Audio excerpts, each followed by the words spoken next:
সুপ্রিয় দর্শক মণ্ডলী, ফ্রন্টলাইনে স্বাগত জানাচ্ছি আপনাদের সবাইকে। দর্শকমণ্ডলী, আমাদের সঙ্গে রয়েছেন মোহাম্মদ রহমান মান্না, সভাপতি নাগরিক ঐক্য। মান্না ভাই, স্বাগত আপনাকে। এরপর শামসুজ্জামান দুদু, ভাইস চেয়ারম্যান বিএনপি। দুদু ভাই, আপনাকেও স্বাগত জানাচ্ছি। মান্না ভাই, আপনি জানেন যে নির্বাচন প্রশ্নে এই মুহূর্তে দেশে দুটো স্রোত। কেউ কেউ বলছেন যে এই মুহূর্তে নির্বাচন দিয়ে সংস্কারের পাশাপাশি নির্বাচন হোক, আবার কেউ কেউ বলছেন যে না, সংস্কার শেষে নির্বাচন। এই নিয়ে মোটা দাগে নির্বাচন কিন্তু একটা অনিশ্চয়তার দিকে যাচ্ছে। আপনার কি মনে হয়? না, অনিশ্চয়তার দিকে যাচ্ছে আবার এরকম এখনো মনে হয় না, যদিও এতে প্রশ্ন তৈরি হয়েছে, সেটা আমি মানি। অনিশ্চয়তার দিকে যাচ্ছে তাই আমি এই জন্য বলছি যে ধরেন যে দুটো মতের কথা বলা হচ্ছে, যে দুটো মতে আবার একটা মিটিং পয়েন্ট আছে। এরকম না যে কেউ বলছেন যে কালই ইলেকশন দাও, কেউই সংস্কার অস্বীকার করছেন না, কিন্তু বলছেন যে প্রয়োজনীয় সংস্কার করেন, বেশি করতে গেলে পারছেন না। এইটা এখন সরকারের বোঝার বিষয়। সরকার কি সত্যি পারছে নাকি পারছে না, এইটার একটা বিতর্কে ধরেন ঠিক আছে, 1 মাস 2 মাস দেরি হলো, কিন্তু রিয়েলাইজেশনে আসতেই হবে। দ্বিতীয় কথা হচ্ছে যে আপনার কাছে কোনো অপশন নাই। আপনি ইলেকশন না করলে কি হবে? এই গভর্নমেন্টই থাকবে? তা তো হবে না, নতুন গভর্নমেন্ট আসবে। মানে সেটা কীরকম গভর্নমেন্ট? যেরকম মির্জা ফখরুল বলছেন যে একটা নিরপেক্ষ সরকার আবার লাগবে। ওই নিরপেক্ষ সরকার মানে এমন নিরপেক্ষ যে যার কোনো পক্ষই নাই। একটা আর্মি এসে গেল, মার্শাল ল হয়ে গেল, ব্ল্যাক লজ হয়ে গেল। ফলে এই অনিশ্চয়তার মধ্যে কেউ যেতে চাইবে বলে আমার মনে হয় না। এইটা দেশের কল্যাণ করবে না সার্বিকভাবে। এখন তো ধরেন দেশের অর্থনীতি একটা পিক আপ নিয়েছে তা না, কিন্তু রাস্তায় ওঠার চেষ্টা করছে। রাস্তা থেকে বুক তুবড়ে পড়ে যাবে, এটা সবাই আমরা বুঝি। এই কারণে আমার মনে হয় শেষ পর্যন্ত এটা নির্বাচনের পথেই থাকবে না, কিন্তু এই সংস্কার আর নির্বাচন এই প্রশ্নে তো এটা মানে দ্বন্দ্ব তৈরি হয়েছে একটা, যে আগে সংস্কার শেষে নির্বাচন, নাকি নির্বাচনের পাশাপাশি নির্বাচন। এই দুইটা প্রশ্ন তো মিটিং পয়েন্ট যেটা আপনি বললেন, সেটা তো আমরা দেখছি না। না, মিটিং পয়েন্ট আছে, দেখছি না হয়তো। সেটা কি দেখেন, মানে সংস্কারের তো আর কোনো শেষ নেই যে এইখানে গিয়ে আমি শেষ করে দিলাম। তার মানে আপনাকে অ্যাগ্রি করতে হবে যে কোথাও একটা শেষ করতে হবে, এটাকে কোথাও একটা লিমিটেশন দিতে হবে। লিমিটেশনটা কী দেবেন? এর মধ্যে ধরেন গুণগত দুটো একটা প্রস্তাব যদি আমি বিবেচনা করি, আমার কাছে মনে হচ্ছে ল কমিশন যখন বলছে বিচার বিভাগকে বিকেন্দ্রীকরণ করি, আমরা হাইকোর্টের সার্কিট বেঞ্চ দিয়ে যাবো ডিভিশন কোর্টেতে, তারপর উপজেলা আদালত করবে। এগুলো একটু নতুন ধরনের কথাবার্তা আসছে, যদিও এটা আকাঙ্ক্ষা অনেকেরই ছিল। এটা তো এরশাদাও একবার করা হয়েছিল, পরে রাখতে পারেনি এখানকার আইনজীবীদের চাপে। এখন আইনজীবীরা ওই চাপ দিচ্ছে না। এই কাজটা যদি করে ফেলা হয়, এইটা ঠিক আপনি ন্যূনতম সংস্কারের মধ্যে পড়ে না, এটা তার বাইরে যায়, কিন্তু এটা করা যায়। এই রকম কিছু কিছু সংস্কার আমি মনে করি এরা করতে পারেন এখনও, যাতে বিতর্ক হবে না। প্রস্তাবটা আমাদের এরকম, যেহেতু সবাই বলছেন যে সংস্কার যাই হবে ঐকমত্যের ভিত্তিতে হতে হবে, তাহলে সবগুলো পার্টি তো প্রস্তাব দিয়েছে। সেই প্রস্তাবগুলোকে আপনি দেখেন, ডাইসেকশন করেন, অ্যাসিমিলেট করেন, কতগুলো আছে কমন, সেগুলো করে ফেলেন, করে ইলেকশন করেন। যদি মনে করেন যে সেটুকু একটা ভালো নির্বাচনের গ্যারান্টি দেয় না, তাহলে আর কী কী হতে পারে সেটার জন্য ডিসকাস করা যেতে পারে।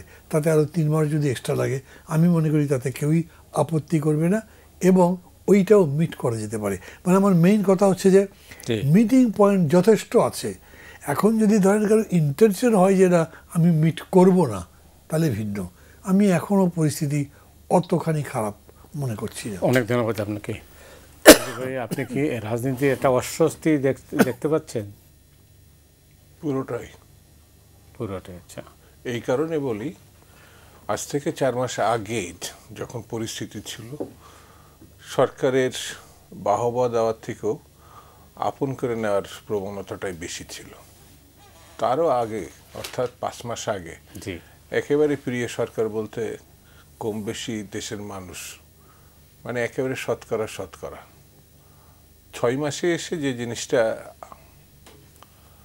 দাঁড়িয়েছে, যেখানে যদি বাজারটা ভালো যেত, যদি আইন শৃঙ্খলা পরিস্থিতিটা আশাব্যঞ্জক হতো, যদি অর্থনীতিটা কিছুটা নিয়ন্ত্রণের মধ্যে থাকতো, তার আস্থাহীনতার প্রশ্ন বা এই শব্দটা আসতো না। এখন কোনো কোনো ক্ষেত্রে পারবে তো, হবে তো, মানে এই ধরনের কিছু জিজ্ঞাসা এখন তৈরি হচ্ছে আমার কাছে মনে হয়েছে।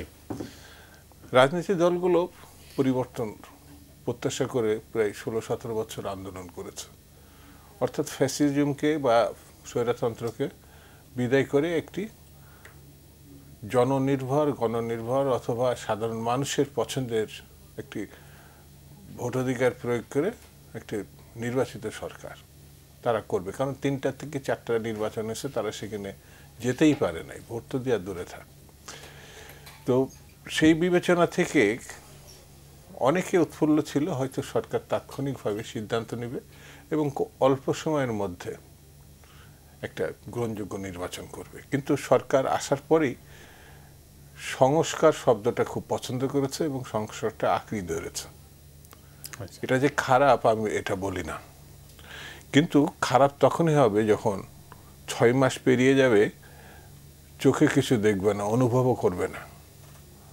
ধরেন এই সংস্কারে যদি একটা হতো যে বাজার নিয়ন্ত্রণ বা অর্থনৈতিক পূর্বতন অবস্থা থেকে নতুনতর অবস্থার দিকে যাচ্ছে, তাহলে যেই বলুক না কেন সেই হয়তো গা ঝাড়া দিয়ে বলতো ভাই এত উতলাহন কেন, কারণ সে বাজারে গিয়ে আগের যে ডিম কিনেছে তার থেকে বেশি পয়সায় ডিম কিনতে হচ্ছে, চাল কিনতে হচ্ছে বা না, তখন সে চুপ হয়ে যায়।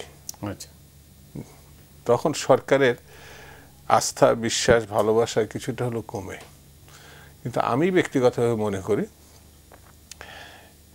সময়টা এখনো পেরিয়ে যায়নি।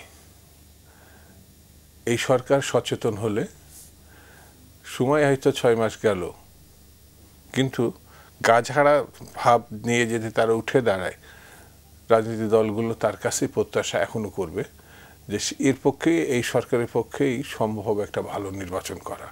কারণ নির্বাচনের বিকল্পটা এখন কিন্তু সংকট কাটানোর অন্য কোনো পথ আমি ব্যক্তিগতভাবে দেখছি না। আমার দলও মনে করে যৌক্তিক একটি সংস্কারের মধ্য দিয়ে যতটা দ্রুত সম্ভব, সময় বেঁধে এখনো দেয় নাই, একটা চাপের কথা চিন্তা করছে বটে, কিন্তু তার কথা এই নয় যে এই সরকারের বাইরে অন্য কিছু হবে না। কিন্তু নির্বাচনের রোড ম্যাপ দিতে আপত্তিটা কেন? এই যে আমি একটু আগে বললাম যে সরকার জরুরি কাজগুলো সেইভাবে জরুরি ভিত্তিতে করছে না, তার ভিতরে একটা রোড ম্যাপ এই ধরনের কথা তো ইঙ্গিতে দিয়েছে। এটি স্পষ্ট করে বলতে পারতো এই ডিসেম্বরে এত তারিখে বা আগামী মাসে জানুয়ারিতে এত তারিখে নির্বাচন হবে। তার অর্থ এই নয় যে ওই 1 তারিখে এই জানুয়ারিতে হতো, অর্থাৎ মানুষ কিন্তু যে এর সদিচ্ছাটা বুঝতে পারতো। মানসিক প্রস্তুতি যদি প্রস্তুতিটা শেষ করতে পারতো 1 তারিখে হবে। কিন্তু আপনি মানে কি বলবো, অস্পষ্টতা রাখার কারণে সেটি আবার এই সরকার এবং ডক্টর মোহাম্মদ ইউনূস সাহেব ধরেন যে কোনোভাবেই হোক মানুষের কাছে খুবই বিচক্ষণ ব্যক্তি হিসাবে পরিচিত, তার কাছে কিন্তু বিচক্ষণতাই পছন্দ করবে, সেটি এইসব কারণে ধাক্কা খাচ্ছে। ওইটার থেকেই আস্থাহীনতার তৈরি। আর কোনো জিনিসের প্রতি মানুষ একবার আস্থা হারিয়ে ফেললে চূড়ান্তভাবে, তখন অনেক দুর্ঘটনা ঘটে যেতে পারে। এটা ঠিক। এই ধরনের সম্ভাবনা অনেক ক্ষেত্রেই থাকে, বাংলাদেশেও বহুবার হয়েছে এরকম। যাই হোক, এখন যে পরিস্থিতি, এই পরিস্থিতিতে আপনি লক্ষ্য করবেন নিশ্চয়ই যে 4-5-6 মাস আগে কিন্তু আমরা ভাবিনি আওয়ামী লীগ কিন্তু এখন রাজপথে, তারা লিফলেট বিতরণ করতেছে, আন্দোলনের কর্মসূচি ঘোষণা করেছে। এই পরিস্থিতিটা তৈরি হলো কেন? গভর্নমেন্ট তো এই ব্যাপারে সম্পূর্ণ উদাসীন ছিল, তাদের পলিসিটাই রং। আচ্ছা, কারণ হচ্ছে ইনক্লুসিভ রাজনীতি মানে তাকে আপনি সব কিছু দেবেন, এত অন্যায় এত অত্যাচার করবার পরে এটা তো হয় না। মানে পৃথিবীতে উদাহরণ আছে, ইউরোপের মতো দেশে পলিটিক্যাল পার্টি ব্যান করা হয়েছে মানবতা বিরোধী অপরাধ করবার কারণে। আপনি এখানে তার চুলও স্পর্শ করেননি। এবং 15 আগস্ট মানে যখন মানে 5 আগস্টের পরিবর্তনটা হলো, তারপরে 15 আগস্টেই এরকম কথা বলা হয়েছিল যে না, তাদেরকে তো আমরা ব্যান্ড করি নাই, তাদের তো মিছিল মিটিংয়ে নিষেধাজ্ঞা দেওয়া হয়নি। তো এগুলো তো একটা মেসেজ। আপনি পরে হয়তো চেঞ্জ করেছেন, কিন্তু আপনার অ্যাটিচিউড তো বোঝা গেছে। কিংবা ধরেন আকবরী অ্যাটর্নি জেনারেল বলেছেন যে না, আমরা আওয়ামী লীগকে ব্যান্ড করতে চাই না। কিংবা আইন উপদেষ্টা বলেছেন তাদের এত এত অবদান, তাদেরকে ব্যান্ড করার কি প্রশ্ন আসে? তার মানে আপনি যে তাদের প্রতি লিনিয়েন্ট, তাদের প্রতি সহানুভূতিশীল, এটা তো খুবই এক্সপোজড। এবং মানে হেড অফ দি গভর্নমেন্ট তিনি বলেছেন আমি ইনক্লুসিভ পলিটিক্স করতে চাই। প্রধানমন্ত্রীকে ইন্ডিয়া শেল্টার দিয়েছে, উনি কি বলেছেন? আচ্ছা, উনি থাকছেন, থাকুক, কিন্তু কথা বলতে বানা করেন, কম কথা বলতে বলেন। What is that? থাকবেন কেন উনি? তার বলতে হবে যে আপনি জায়গা দিচ্ছেন কেন, তাকে ফেরত দেন। কিন্তু এই যে ওইটুকু বললেন, ওটাও এক ধরনের দুর্বলতা বা এক ধরনের কি বলবো, আপসকামিতা। মানে তার প্রতি একটা দুর্বলতা, ওই দল বা নেত্রীর প্রতি দুর্বলতা প্রকাশ করেছে। ফলে গভর্নমেন্ট মানে অন্যান্যরা মনে করেছে যে ওই সরকার তো তাদেরকে ব্যান করবে না, কাজ করতে দেবে। তারা মনে করেছে আমরা তো একটা রিলেটিভ অ্যাডভান্টেজে আছি। আর মতি ভাই যেটাই বলেন, জি, আওয়ামী লীগ অনেক দিনের পার্টি, তো ঠিক অনেক স্ট্রাগল করেছে তারা এই রকম পরিস্থিতি ফেস করেছে একবার দেবো, সে মুক্তিযুদ্ধ বলেন অথবা শেখ মুজিবের মৃত্যুর পর বলেন। তো এখনও তারা সেটাকে সেই চ্যালেঞ্জের মতো করে নিয়েছে। এইভাবে বিএনপি কখনো চ্যালেঞ্জ ফেস করে নাই, আন্দোলন তো ওরকম করে ফেস করতে পারেনি তারা, কিন্তু ওরা করেছে অতীতে এবং এখনও করছে। গভর্নমেন্ট কী করছে? কিছুই করতে পারছে না। একজনকে ধরেছে পুলিশ, ওরা ছিনতাই করে নিয়ে গেছে তাকে পুলিশের কাছ থেকে, পুলিশ কিছু করতে পারে নাই। তার মানে পুলিশকেও আপনি বলেননি যে বি হার্ড অন দেম, বলেননি। ফলে এটা এরকম হচ্ছে। এরকম যদি চলতে থাকে তাহলে নিশ্চিতভাবেই ওইটা একটা বড় ফ্যাক্টর হয়ে যেতে পারে, এইটা আমি মানি। আমি কিন্তু একবারও বলিনি যে কোনো সংশয় নেই, কোনো চ্যালেঞ্জ নেই, বরঞ্চ চ্যালেঞ্জ আছে। কিন্তু আমি বলছি এই চ্যালেঞ্জ মোকাবেলা করবার মতো উপায়ও আছে। মানে আপনি যেসব প্রশ্ন করেছেন সেই প্রশ্নের জবাব আমি একটা ভাবে বুঝেছি। এইটার ব্যাপারটাও আমি বুঝি। আমি এখনও মনে করি আওয়ামী লীগ ইলেকশনে নামতে পারবে না। আপনার কেন মনে হয়? মানুষ পছন্দ করবে না। আচ্ছা, মানুষ তাদেরকে বাধা দেবে, মানুষ তাদেরকে প্রত্যাখ্যান করবে। এবং এগুলোর তো ধরেন বোধ হয় আলটিমেটলি রেজাল্ট আছে। পুলিশ যদি চুপচাপ থাকে, তারপরেও মানুষ যদি প্রতিরোধ করে, তারা করতে পারবে না। এই ব্যাপারটা এখন পর্যন্ত চালু আছে।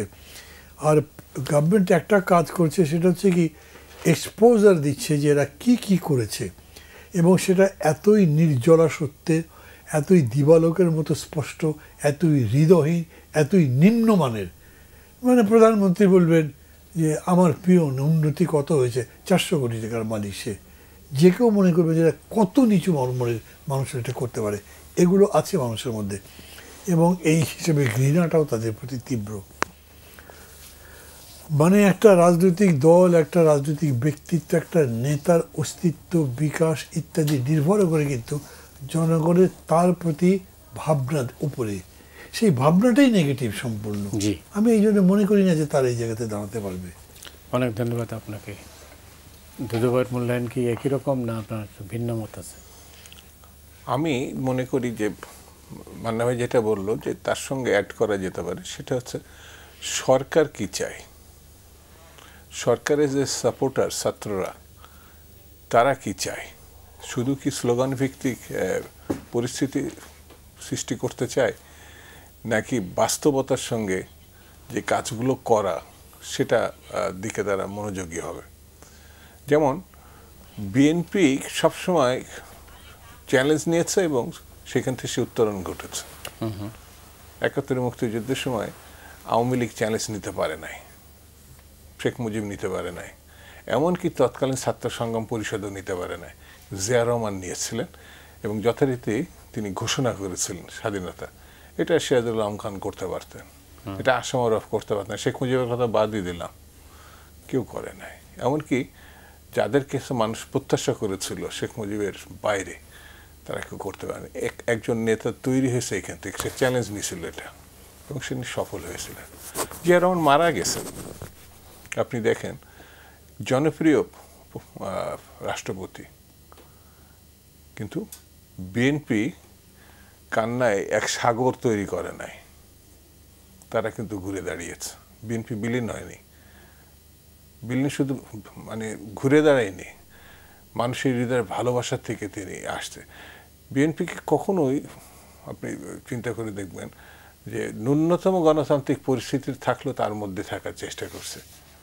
একদল অথবা ফ্যাসিজমের চর্চা সে করেনি, যে কারণে এখন যে পরিস্থিতিটা তৈরি হয়েছে আওয়ামী লীগের জন্য, এটা মান্না ভাই বললেন যে তারা যা কিছু করছে আড়ালে আবদার, হঠাৎ সত্যিকারের মানুষের সমর্থনই যদি কিছু করতে হয় তাহলে এরকম লিফলেট দিয়ে দৌড়ে দিয়ে পালানোর দরকার নেই। তো আমরাও আন্দোলন করেছি এবং সেটা ফ্যাসিজমের উপস্থিতিতে করেছে। আর এখন তো একটা গণতান্ত্রিক পরিস্থিতি রয়েছে দেশে এখন এই সময়। তো আমার কাছে যেটা মনে হয় যে তাদের রাজনীতি করার অধিকার নাই এটা কেউ বলবে না, কিন্তু অধিকার আছে কিনা সেটা তারাই ভালো করে বুঝবে। এত সীমাহীন লুটপাট, এত মানুষ খুন, এত গুম, একটা দলকে এটা দায়িত্ব নিতে হবে। অর্থাৎ আপনি আইনের দেশে যদি আইনের মুখোমুখি না হতে পারেন, যেটাই বর্তমান সরকারের ব্যর্থতা, মানে অ্যাটর্নি জেনারেল থেকে শুরু করে প্রধান আইন কর্মকর্তা থেকে শুরু করে তারা যেসব কর্মকাণ্ড করার দরকার ছিল সেগুলো আমার দেশে হয়েছে বলে মনে হয় না। হলে এরকম কর্মসূচি আসতো না, কিন্তু হওয়ার দরকার ছিল। মানে এমন সীমাহীন অত্যাচার এসব করার পরে সরকারি উদ্যোগে একমাত্র অর্থ বিষয়ে একটা তদন্ত হয়েছে, আর অন্য কোনো ব্যাপারে আমরা কিছু জানি না। কিন্তু তদন্ত তো কমপ্লিট না, এটা ইনকমপ্লিট তদন্ত, একটা আউটলাইন দেওয়া হয়েছে, জাস্ট আউটলাইনই কথা, অন্য কোনো ব্যাপারেও কোনো নাই।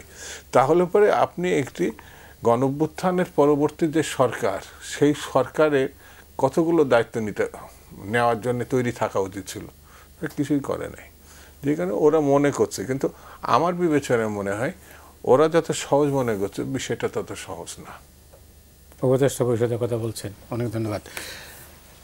মান্না ভাই, আপনি জানেন যে এই উপদেষ্টা পরিষদের মধ্যে কিন্তু রাজনীতি নেই, অনুপস্থিত। প্রফেসর ইউনূস রাজনীতি, আমি জানি না ওনাকে রাজনীতি স্পর্শ করেছে কিনা কখন। তার কারণটা হচ্ছে রাজনীতি না থাকার কারণে আজকে যে সংকটগুলো হচ্ছে তাদের মধ্যে কিন্তু ভিন্ন মত লক্ষ্য করা যায় এবং এটা প্রকাশ্যেই আসছে। সকালে একটা সিদ্ধান্ত নিচ্ছেন, বিকালে পরিবর্তন হচ্ছে। আপনাদের সাথে একরকম কথা হচ্ছে, বাইরে আমরা দেখছি অন্যটা। এই পরিস্থিতিতে রাজনীতি না থাকার কারণে রাজনীতি মোকাবেলা করা কি তো সহজ? রাজনীতিকে রাজনীতি দিয়েই তো মোকাবেলা করতে হবে। মানে সরকারের জন্য কঠিন, জি, কিন্তু আমার জন্য কিংবা দুদুভাইয়ের জন্য কঠিন কেন হবে? আপনি তো রাজনীতি করেন, আপনার তো ঠিক আছে, কিন্তু আমরা তো কথা বলছি সরকারকে নিয়েই। না, সরকার এটা পারছে না। আমি ওই জায়গাতে 100% একমত। যেমন ধরেন আমি আপনাকে বলি, জি, যৌথ আন্দোলন যখন করছি তখন আমি বলেছিলাম একটা অন্তর্বর্তী সরকার হতে হবে, যে টার্ম 3 বছর হতে হবে, যে সংস্কারগুলো করতে হবে মিনিমাম তার জন্য 3 বছর লাগবে। এখন 6 মাস পরে আমি কিন্তু বলছি তাড়াতাড়ি ইলেকশন দেন। কেন? আমি মনে করছি তারা পারছে না, পারবে যে আমি তা মনে করছি না। মানে এখন আমার কাছে একেবারেই স্পষ্ট নয়। সবাই ড্রাফট দিয়ে দিয়েছে তাদের নিজস্ব সংস্কার প্রস্তাবের। আপনি সবগুলো মিলে বসে, একটা কয়েকজন এক্সপার্ট বসে এই পয়েন্টগুলো মিলেছে, এটা বের করতে পারবেন না কেন? জাতীয় ঐক্যমত্য তো ওই লেখার মধ্যে আছেই, গভর্নমেন্ট ওই লাইনেই যাচ্ছে না। এটা আমি কয়েক জায়গায় বলেছি, কিন্তু এটা তাদের উপর কোনো আসর করেছে বা তারা যে শুনেছেন কিনা আমি তাও জানি না। তারা বলছেন আবার বসবেন, আলোচনা করবেন। তো বসে আলোচনা করে তো আবারও কাদা ঘাটাঘাটি হবে, আরও ডিফারেন্সই বাড়বে। তো এগুলো থেকে আমি বলবো, যে রাজনীতি বোঝে না সে রাজনীতি চর্চা করতে পারবে না। যে ফুটবল খেলা জানে না তাকে আপনি নামিয়ে দিলে সে গোল করা তো দূরের কথা, ফাউল করতে গিয়ে তো ঠ্যাং ভেঙে ফেলবে, নিজেরটাও ভাঙতে পারে। এই সরকার এই ধরনের কাজ করছে। যেমন মানে অদ্ভুত বিষয় হলো যে ছাত্ররা গিয়ে হুড় করে সব 14 তলায় উঠে গেল সচিবালয়, আচ্ছা যাও পরীক্ষা দেওয়া লাগবে না। হতে পারেনি কিরকম? এই মুহূর্তে আমরা কথা বলছি, রাজপথে কি হচ্ছে আপনি নিশ্চয়ই জানেন। হ্যাঁ, এবং এইটাও যেরকম করে তারা হ্যান্ডেল করছেন, মানে এত ইম্যাচিউরিটি আমি কমই দেখেছি। তারা এটা ফিলও করেন না। আর একটা হলো কি, তারা মনে করেন তাদের কোনো জবাবদিহি নেই, কোনো ব্যাপারেই তারা জবাবদিহি করছেন না, জিজ্ঞেস করলেও তারা বলবেন না। কোনো গভর্নমেন্টের স্পোক্স পার্সন নাই যে ইভেন্টগুলো এক্সপ্লেন করবে, তারা ব্যাখ্যা করবে, কেউ নেই। তো তার এটা কী দাঁড়ালো? তার মানে একদম নিজের ইচ্ছা মতোই চালাচ্ছেন, এবং তার যে রিস্ক, সেগুলো রিস্ক আমরা পড়ছি তার মধ্যে।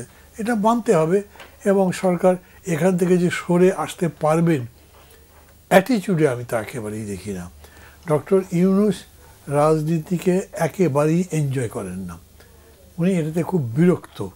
উনি রাজনৈতিক নেতাদেরকে ডেকে কারোর সাথে কথা বলেননি, কারোর সঙ্গে যে এত ক্রাইসিস টক শোতে আমরা কথা বলছি, উনি কারোর সাথে আলোচনা করেননি। কী বলবেন এখন?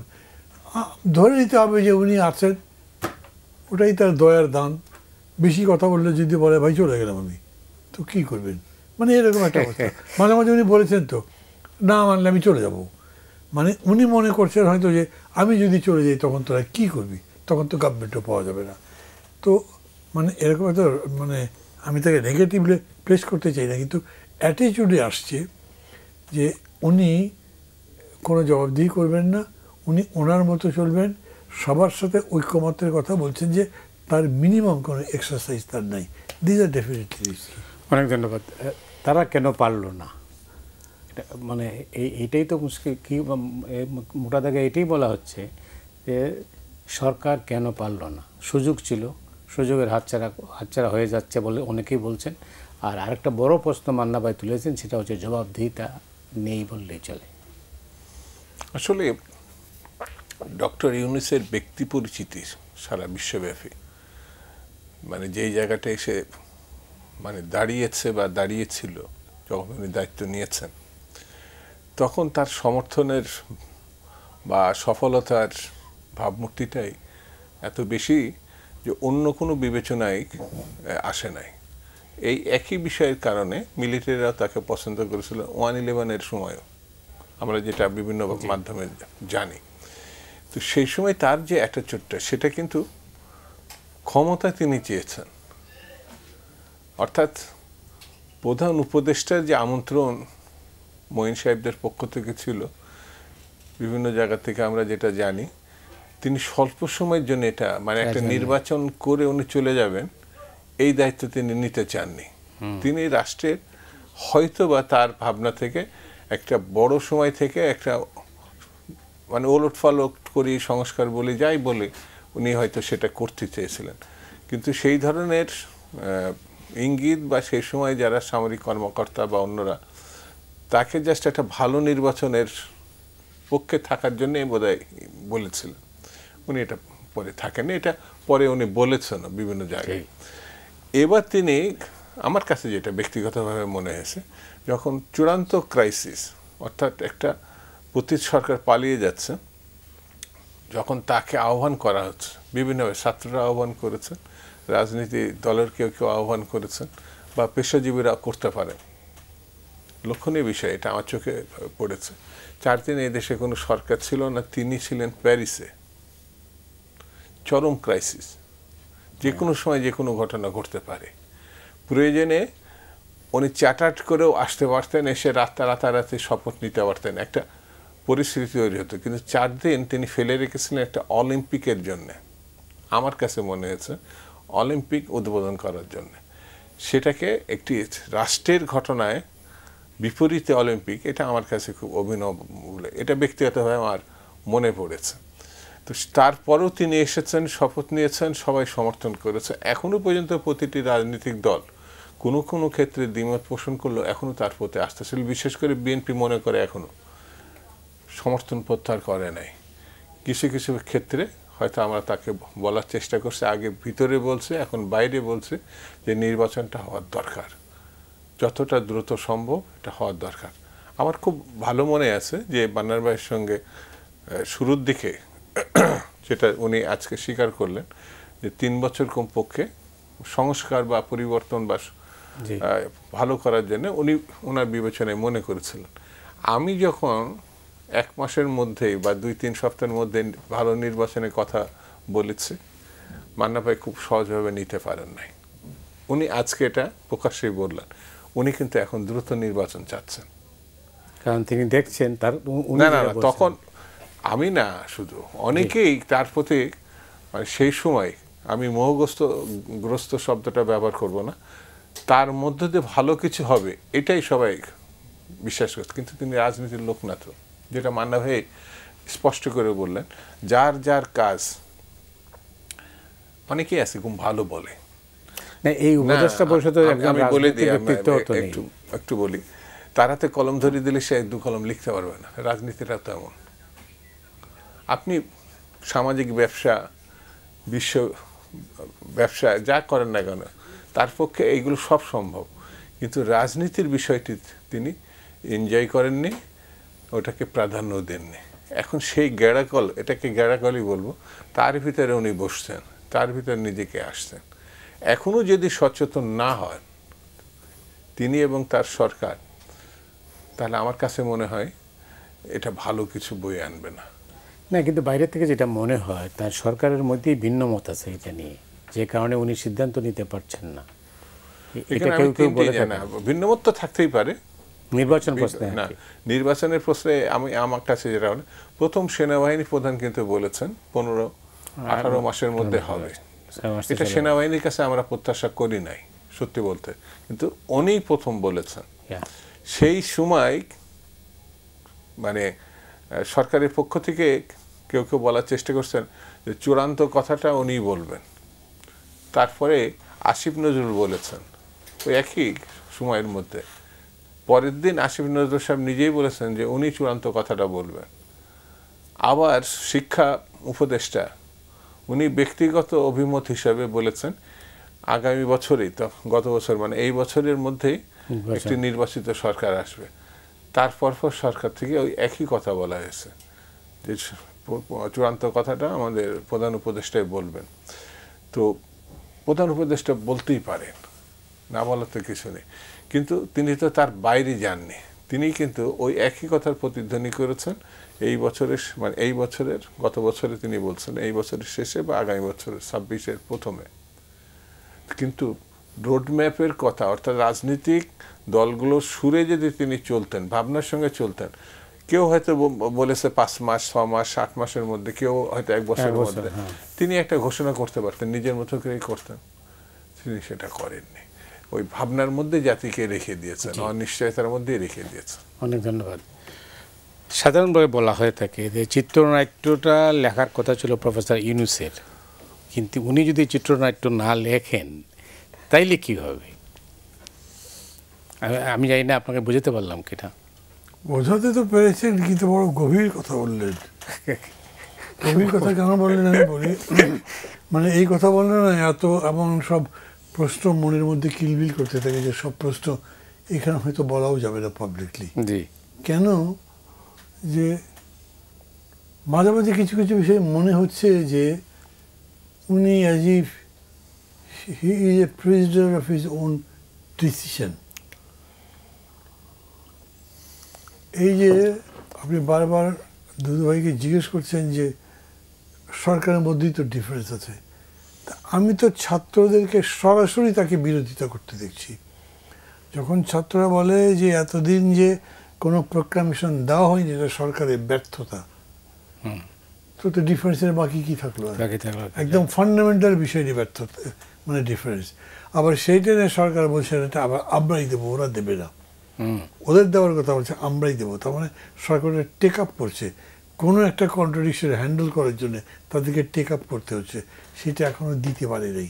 সবগুলো দলের সাথে আলাপ করে ঠিক করবে। এখন ধরেন দুটো দলের মনে হলো এতদিন পরে আবার কী ভাই প্রোক্লামেশন, টাইম তো পারই হয়ে গেছে, তখন কি করবেন? এটা তো মানে ঐক্যমত হওয়ার মতো বিষয় নয়। এই হোল গেম বলে এইটা তো আমি একটা সাইড বললাম, আরও এরকম 2-3টা বড় বড় কোয়েশ্চেন আছে যেখানে গভর্নমেন্টের কোনো আনসার নাই, তারা ঝুলিয়ে রেখেছেন। মেবি তারা মনে করছেন time is the best healer, দেখা যাক সেটা কি করে। কিন্তু তাদের কাছে অত সময় নেই যে হিলিং পর্যন্ত তারা দেখে যেতে পারেন। তাদের এটা আগে নিজেদেরই করা উচিত ছিল, সেটা তো তারা করেন নাই। ফলটা দাঁড়াচ্ছে এরকম যে জিনিসগুলো ঝুলেই আছে এবং অনিশ্চয়তা বেশি তৈরি হচ্ছে, এবং মানে ভেতরের বিষয়গুলো নিয়ে অনেক প্রশ্ন এখন তৈরি হতে শুরু করেছে। কেন বলছি, মাঝে মাঝে আমার কাছে খুবই অবাক লাগে, যেমন ধরেন ডক্টর ইউনূস ডেফিনেটলি অনেক ক্যালকুলেটিভ মানুষ, একটু আগে দুদু সাহেব বলছেন না, যেটা আমি বলি 1/11 উনি যে নিলেন না দায়িত্ব, তারপরে আমি তার সাথে দেখা করতে গেছিলাম। মানে আমার একজন সিনিয়র ফ্রেন্ড আছে, খুব ভক্ত তার, ভাই আপনার টিচার একটু নিয়ে চলেন, যাবো, গেছি। গল্প করতে করতে সে জিজ্ঞেস করেছে, স্যার আপনাকে তো ওরা চেয়েছিল, আপনি নেননি কেন? ওনার আনসার ছিল, 3 মাসে আমি কি করব? আমি যদি জানতাম যে 2 বছর পর্যন্ত থাকতে পারবে তাহলে হয়তো নিতাম। এখন উনি নিলেন কি বিবেচনা করে? টাইম ফ্রেম কি তার হিসাব ছিল না? ছাত্ররা বললো তাই নিয়ে নিল। ছাত্ররা কি একটা দেশের কর্ণধার হয়? কখনো তো হয়নি, পৃথিবীর ইতিহাসে নাই। ওই আসামের একটা ঘটনা আছে, ওইটা টেকে নাই। তারিক আলী সার্ভাইভ করেছিলেন, মানে ফ্লারিশ করেছিলেন, ক্ষমতায় যেতে পারেন নাই। আমাদের দেশে এত বড় ছাত্রদের দেশ, ছাত্ররা কখনো ক্ষমতায় নেয়নি। উনি এই ছাত্রদের উপরই ব্যাংক করছেন। এবং সবশেষ আমি বলবো, ড্যাভোসে উনি যে ফাইন্যান্সিয়াল টাইমসের সাক্ষাৎকার দিয়েছেন, সেখানে উনি একটা সাইড নিয়ে নিয়েছেন, অথচ তিনি সাইড নেবার কথা না। এই মিলে আমার কাছে মনে হচ্ছে যে এইখানে উনি নিজেই হয়তো তার সিদ্ধান্তের মধ্যে বন্দী আছেন, অথবা এমন কিছু আছে যে আমি বুঝতেই পারছি না, আপনিও বুঝতে পারছেন না। হয়তো আরও কোনো হিডেন এজেন্ডা আছে, যে হিডেন এজেন্ডা আমাদের কাছে ক্লিয়ার না। মান্না ভাই যেটা বলছিলেন, তো আপনি নিশ্চয়ই শুনেছেন, যেটা বলছেন যে একটা হিডেন এজেন্ডা থাকতে পারে। কি সেই এজেন্ডা? আদৌ কি আছে, নাকি আমরা এটা ওই কালো বিড়ালের মতো আমরা মানে খুঁজে বেড়াচ্ছি? আমি মান্না ভাইকে এই প্রসঙ্গে নতুন কিছু বলতে চাই না, যে মান্না ভাই নিজে এখানে উপস্থিত আছেন, নিজে প্রশ্নটা উত্থাপন করছেন। হ্যাঁ, জবাব দিয়েছেন উনি নিজেই। হ্যাঁ, নিজেই জবাব দিয়েছেন। প্রশ্ন হচ্ছে, এই সরকারের কোনো লক্ষ্য আছে কিনা? মানে সরকার প্রধান হিসাবে উনি যখন এই দায়িত্ব নিয়েছিলেন, তখন মানে তার সর্বশেষ যে বিবৃতি, মানে সাক্ষাৎকার, সেটাকে যদি ধরি তাহলে এটাও নতুন বলা যাবে না। 1/11 পরে তিনি নিজেই এই উদ্যোগটা নিয়েছিলেন, এবং ছাত্রদের দিয়ে কি তিনি সেই উদ্যোগটা ঘটাতে চাচ্ছেন কিনা, অর্থাৎ রাজনৈতিক দল গঠনের যে বিষয়টি, ওখানে সরাসরি তিনি ছাত্রদের শুধু সমর্থন দেননি, তাদের এগিয়ে যাওয়ার জন্য, দায়িত্ব নেওয়ার জন্য তিনি বলেছেন। তো প্রশ্ন হচ্ছে, একবার তিনি যে কর্মটি করতে চেয়েছিলেন, অর্থাৎ রাজনৈতিক দল গঠন করে রাজনীতিতে আসতে চেয়েছিলেন, অল্প সময়ের ভিতরে তিনি তার থেকে সরে গিয়েছিলেন। এখন যদি তিনি এটা করতে চান, যেহেতু মানব নিজেও বললেন তিনি একটা পক্ষ নিয়ে ফেলেছেন, এখানে অনেকগুলো রাজনৈতিক দল তাকে সমর্থন করছে, বিএনপি সহ। তো এর সম্পূর্ণ যারা সমর্থনকারী, তার বাইরে তিনি গিয়ে, অবশ্য তিনি আগে বলেছেন ছাত্ররাই তার ক্ষমতায় বসিয়েছে, সেই জায়গাও আপত্তিকর কথা। এই আন্দোলন ছাত্র জনতার আন্দোলন, অর্থাৎ সকল ছাত্র সংগঠন বৈষম্য বিরোধী একটি আমব্রেলার নিচে গিয়ে দাঁড়াইছিল,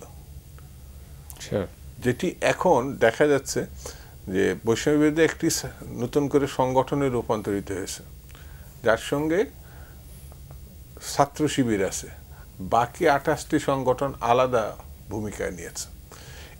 এটাও মিস্টার ডক্টর মোহাম্মদ ইউনূস তৈরি করেছেন বলে আমার ধারণা। সেটা হচ্ছে, তিনি ধারাবাহিকভাবে রাজনৈতিক দল, শ্রেণী পেশার মানুষের সঙ্গে আলোচনা করছেন, করার সর্বশেষ তিনি ছাত্রদের সঙ্গে বসার সময় বৈষম্য বিরোধী মানে ছাত্র গোষ্ঠীর সঙ্গে বসতে চেয়েছিলেন। যখন ওই 28টি বাদ পড়ছে, 28টি ছাত্র সংগঠন যায় নাই, তখনই আমার মনে হয়েছে যে ডক্টর মোহাম্মদ ইউনূস উদ্দেশ্যপূর্ণভাবে এই ঘটনাটি ঘটিয়েছেন, অর্থাৎ সবাইকে মানে ভাগ করেছেন, বিভক্ত করেছেন, একটা গোষ্ঠীকে নিয়ে তিনি, যেটা এই বিবৃতিতে প্রকাশ পেয়েছে। তাহলে উনি কোন দিকে যাচ্ছেন, কি করতে চাচ্ছেন? এখন অনেকেই মনে করছেন, আমার কাছে অনেকে আলোচনায় করে জিজ্ঞাসা করছে, তাহলে কি এই নির্বাচনের সময়ক্ষেপণ কি একটি রাজনৈতিক দল গঠন করা, ছড়িয়ে দেওয়া, জনপ্রিয় করা, এই সময়টা কি তিনি চাচ্ছেন কিনা, বা এই সময়টা কালক্ষেপণ করছেন কিনা? আমি বরঞ্চ বলবো, সব মানুষের রাজনীতির অধিকার আছে, তা তো থাকতেই পারে। আগেও এর বহিঃপ্রকাশ হয়েছে, পদত্যাগ করতে পারেন। 3 জন বৈষম্যবিরোধী ছাত্র আন্দোলনের 3 জন নেতা এই সরকারে আছে, তারাও পদত্যাগ করতে পারেন, সরাসরি কনভেনশন করে একটা রাজনৈতিক দল ঘোষণা করতে পারেন। এত আড়াল আবডাল বা লুকাচুপর কি আছে, অসুবিধা নেই তো। কিন্তু নির্বাচনটা তো হোক, তারাও একটা এই দেশে ধারাবাহিকভাবে কেউ 40 বছর 50 বছর 60 বছর ধরে যে রাজনীতি করছেন, পাকিস্তান আমল ধরলে তো আরো অনেক দীর্ঘ সময়, তার একটা প্রক্রিয়ার মধ্যে আছে। এই ছলচাতুরির মধ্যে আশ্রয় নেওয়াটা মানে গণতান্ত্রিক বা শুভ লক্ষণ বলে আমার কাছে মনে হয়নি। কোনো না কোনোভাবে মানে ভিন্ন একটি পন্থায় তারা ক্ষমতাকে নিয়ন্ত্রণ করতে চাচ্ছে। আর দল গঠন তো যে কেউ করতে যে পারে, কেউ করতে পারে। আমরা অভিনন্দন জানিয়েছি তো, যে কেউ যদি ইতিমধ্যে কিন্তু এই সময়ের মধ্যে প্রায় সম্ভবত 10 থেকে 12টি দল আত্মপ্রকাশও করেছে। জি, অনেক ধন্যবাদ। কেন এই ছলচাতুরি, যেটা দুদু ভাই বললেন, আপনার কি মনে হয় দৃশ্যমান কিছু আছে? কনক্লুসিভলি আমি ছলচাতুরি বলছি না, আচ্ছা বলছেন, কিন্তু এটা একটা সংশয় তৈরি করে। রাইট, যদি সেটা থাকে তাহলে তার তো হাজারটা কারণ হতে পারে। কারণ একটা আমার হয়েছে ডক্টর ইউনূস, আর একটা কথা বলি তাকে, সব অনেকে আমি প্রায় বলি হি ইজ মাই টিচার, আমি তাকে খুব সম্মান করি, কিন্তু আমি তো পলিটিক্স করি। আমি যখন অ্যানালিসিস করব তখন আমার শিক্ষকের প্রতি অগাধ ভক্তি দিয়ে তবে অ্যানালিসিস করতে পারবো, নির্মোহভাবে করতে হবে। নির্মমভাবে করতে হবে। সেটা যদি করতে যাই, আমার মনে হয় যে he is also a Sarkar, avoid করেন, রেসপন্সিবিলিটি নেন না।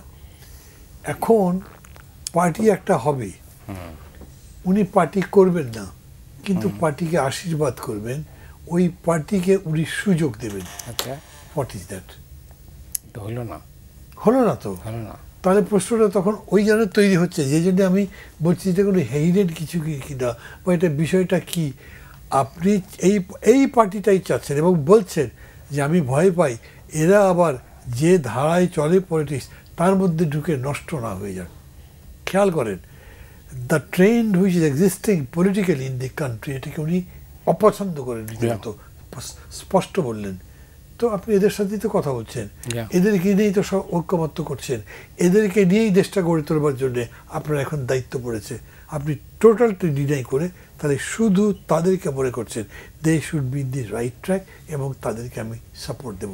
কথাটার মানে কিন্তু মানে কঠিন করে ব্যাখ্যা করবার দরকার নেই যে আমি মানে কেচে গন্ডুস করে বার করছি, দেখেন ভিতরে কি আছে, স্ট্রেট বোঝা যাচ্ছে, ঠিক না? তো ওই কারণে ধরেন আপনাকে মানতে হবে যে ওনার এই এজেন্ডা ছিলই, বা আছে না না না আছে তো বটেই। রাজনীতি বলেছেন যে আমি তাদেরকে সুযোগ দেব।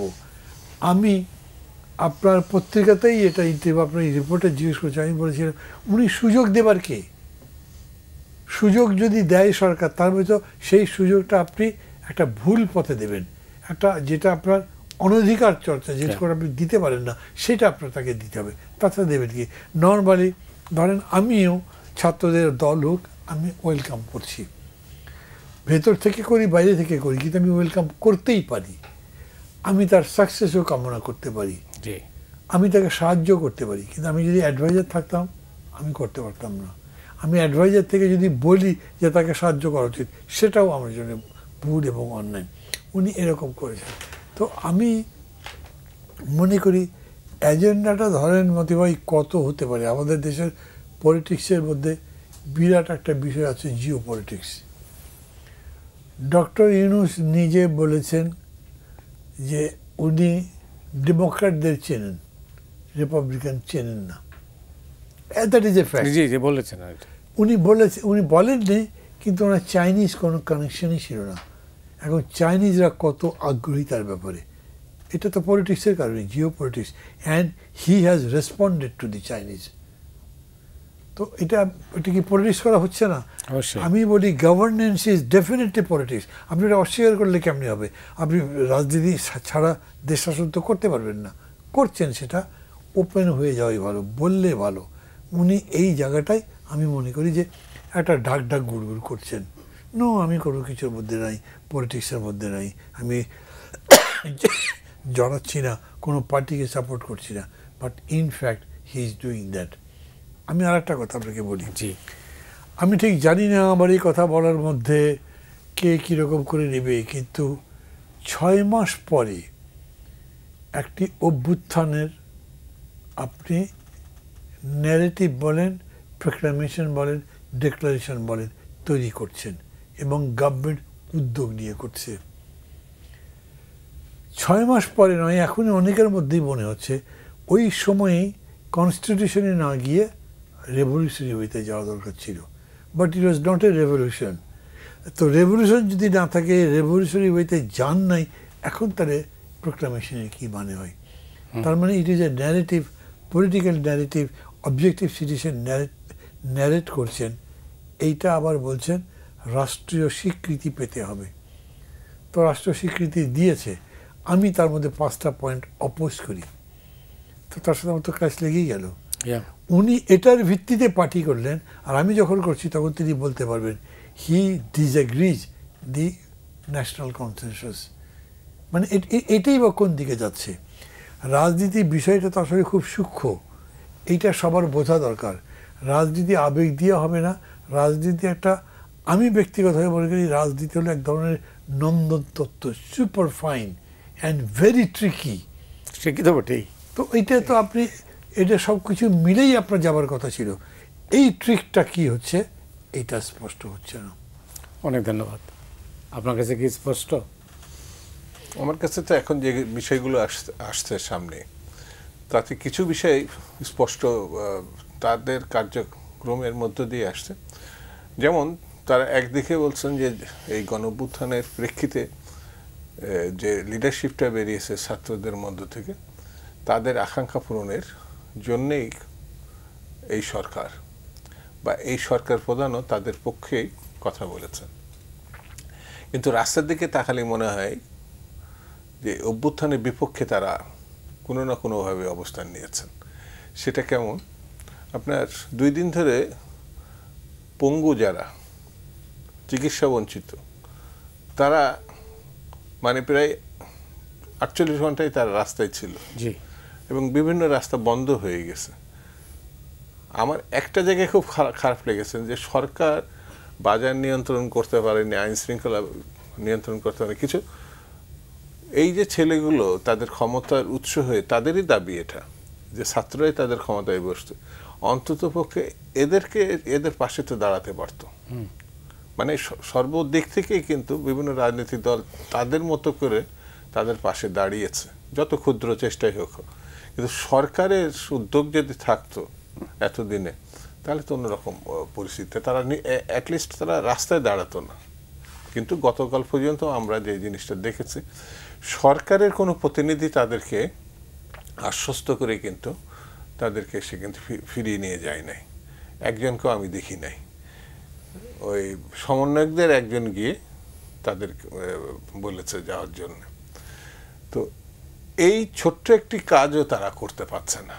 আমি নির্বাচনের কথা তো বাদই দিলাম, আর এখন মান্না ভাই যেভাবে আলোচনা করলেন সেটার সঙ্গে এইটাই যোগ করা, আমি অন্তত যোগ করতে পারি। আশা মানে উৎফুল্ল বিপ্লবের স্বপ্ন, এগুলো কতটা তারা জাতির কাছে মানে তুলে ধরতে পেরেছে। জাতি বরঞ্চ আশাহত হচ্ছে তাদের ভূমিকার কারণে, তাদের সিদ্ধান্তের কারণে।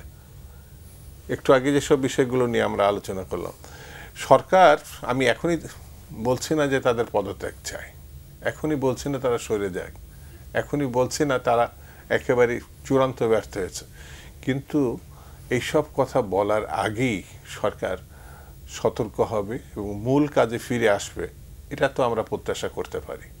না হলে পরে 6 মাস সময় গেছে, খুব বেশি সময় হাতে আছে এটা আমার কাছে মনে হচ্ছে না। সতর্ক হতে হবে তাদের। এবং রাজনীতি আমি জানি না বললে হবে না, রাজনীতির পরামর্শ দেওয়ার জন্যই তো রাজনীতির দলগুলো, তাদের কাছে আসতে হবে। একে তড়িৎ বেঁকে তারা তো বসেই আছে সরকারকে সহযোগিতা করার জন্য। একটি দলও তার বিরোধিতা করেছে, মানে পরিবর্তনের পর আমার চোখে অন্তত ধরা পড়েনি।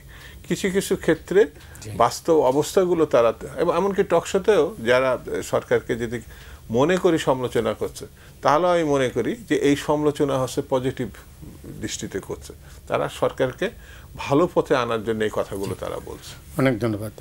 মান্না ভাই, আপনি মানে এই সামনের দিনগুলো, 6 মাস তো হয়ে গেল, সামনের দিনগুলো কেমন যাবে? এই যে অর্থনৈতিক চলমান সংকট, এই সংকটের পটভূমিতে আপনি কীভাবে দেখছেন? সংকটের পটভূমিতে মানে এই সংকট চলমান আছে, অর্থনৈতিক সংকট, সামনের দিনগুলো কেমন যাবে?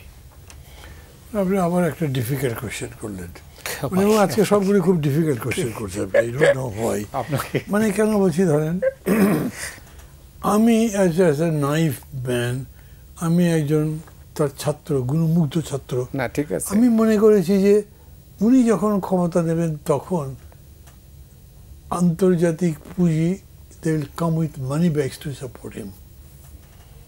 এটা আমি দেখছি না। উনি আমেরিকা যখন গেলেন তখন 10 বিলিয়নের একটা বড় কমিটমেন্ট হয়েছে, তার অবস্থা কি তা আমি জানি না। কিন্তু ড্যাভোসে ওয়ার্ল্ড ইকোনমিক ফোরামে তাই সব নাথিং, কিছুই হলো না এখানে। উনি এখন দেশের ইকোনমিকে মানে আবার তার ট্র্যাকে আনতে পেরেছে আমি দেখছি না। ব্যাংকে তো টাকা নেই এখন পর্যন্ত, এমপ্লয়মেন্ট নাই, মানে ইকোনমিক অ্যাক্টিভিটি নাই। কেবল রিজার্ভ একটু ভালো হয়েছে সেটার উপরই কথাবার্তা বলছেন, এবং বলছেন যে রিজার্ভে আমরা হাত দিচ্ছি না, ওটা প্রিজার্ভ করছি। জিনিসপত্রের দাম বাড়ছেই না, দৈনন্দিন জীবনযাত্রায় মানুষ অনেক কষ্টে আছে। এটা যে উনি ভালো করবেন, আমি একদিন দেখলাম যে উনি বলছেন যে মানে এটা বোধহয় নুরুল কবিরের ইন্টারভিউয়ে জিজ্ঞেস হচ্ছে দাম কমাবার জন্য কি করছেন। ইকোনমিক মেজারগুলো নিচ্ছি, মানে যেমন সাপ্লাই অফ মানি যাতে কম হয়, মানিটারি পলিসি একটু টাফ করছি, কিংবা সাপ্লাই অফ গুডস যাতে বাড়ে। এটা দুটোই ইকোনমিক প্যারাফার্ডালিয়া, যেটা দাম কমাবার জন্য কাজে লাগাতে পারেন। কিন্তু আমার এখানে ক্রাইসিস তো হলো পেঁপে যেটার দাম বগুড়াতে 2 টাকা, সেটা ঢাকায় 50 টাকা, সেম থিং। আসলে ওইটা বন্ধ করতে হবে আপনাকে, আপনার সিন্ডিকেট ভাঙতে হবে। এই ব্যাপারে উনি কিছু করছেন না, এবং ওনার অ্যাটিটিউড দেখছি উনি কাউকে গ্রেপ্তার করবেন না, কাউকে জেলে দেবেন না, মানে কাউকে একজন বিবর্তনবাদী শাসক এটা দেখাবেন না। সেই কারণে উনি কাউকে গ্রেপ্তার করছে, কিছুই করছেন না। আমি গ্রেপ্তার করতে বলছি বেশি তা বলছি না, কিন্তু যে লোকটা দ্রব্যমূল্য বৃদ্ধি, জনগণের দুর্ভোগের কারণ, উনি যদি তাকে শাস্তি না করেন তাহলে তো হবে না। কিন্তু উনি এটা করছেন না। আমি কিন্তু মানছি এস আলম সহ বড় বড় চাইকে ধরেছেন উনি, বিগ থিং, আমি মনে করি বিগ থিং। কিন্তু এটা একদম কমন পিপল একটা ডিমান্ডের মধ্যে আসছে। ডিমান্ডের মধ্যে আপনার সিন্ডিকেট ভাঙ্গাও ছিল, হয়নি।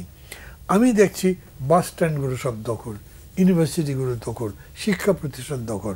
সরকার যদি বলতো এই বাস স্ট্যান্ড ছেড়ে দেন, ছেড়ে দিত না, আমি বাধ্য ছিল। নাহলে বলতো যে আমি অ্যাডমিনিস্ট্রেটর বসাবো, কিন্তু দিত। চাঁদাবাজি বন্ধ হতো, আমি দেখতে চাই না, তাও বন্ধ হতো। এইরকম কোনো উদ্যোগও উনি নেননি। লতিফুর রহমান যে দায়িত্ব নেবার 6 ঘন্টার মধ্যে 15 জন সচিবকে সরাসরি ট্রান্সফার করে দিলেন, পানিশমেন্ট দিলেন, উনি একটাও এরকম অ্যাডমিনিস্ট্রেটিভ ক্ষেত্রে পদক্ষেপ নেননি। ফলে আপনি যখন আমাকে জিজ্ঞেস করছেন তাহলে ফিউচার কী দেখছেন, উনি যদি আর নাই নেয় তো এটা এরকমই থাকবে, ভালো তো হবে না, কিছু হবে। ভালো হবার মতো স্টেপ তো নিতে হবে আপনাকে, সেটা উনি নিচ্ছেন আমি দেখছি। ধন্যবাদ আপনাকে। আমার হাতে 2 মিনিট আছে।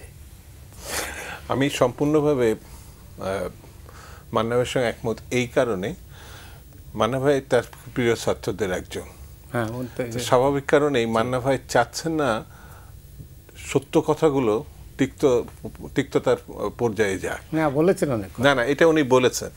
আমরাও কিন্তু একই রকম তাকে পছন্দ করি। আমি বারবারই বলার চেষ্টা করছি তিনি আমাদের মর্যাদা সম্মানের ক্ষেত্রে একজন প্রতীকের রূপ ধারণ করেছেন। কিন্তু তিনি যে জায়গাটায় আছেন, মানুষ তো তাকে ঘিরেই স্বপ্ন দেখছে যে অন্যরা পারে নাই, তিনি হয়তো পারবেন।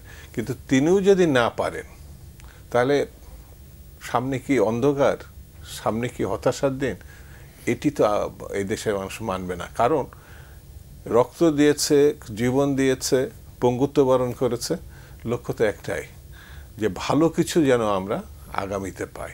সেই ভালো কিছু যদি আমরা মানে দেখতে না পাই, তাহলে স্বাভাবিক কারণে জাতি আশাহত হবে।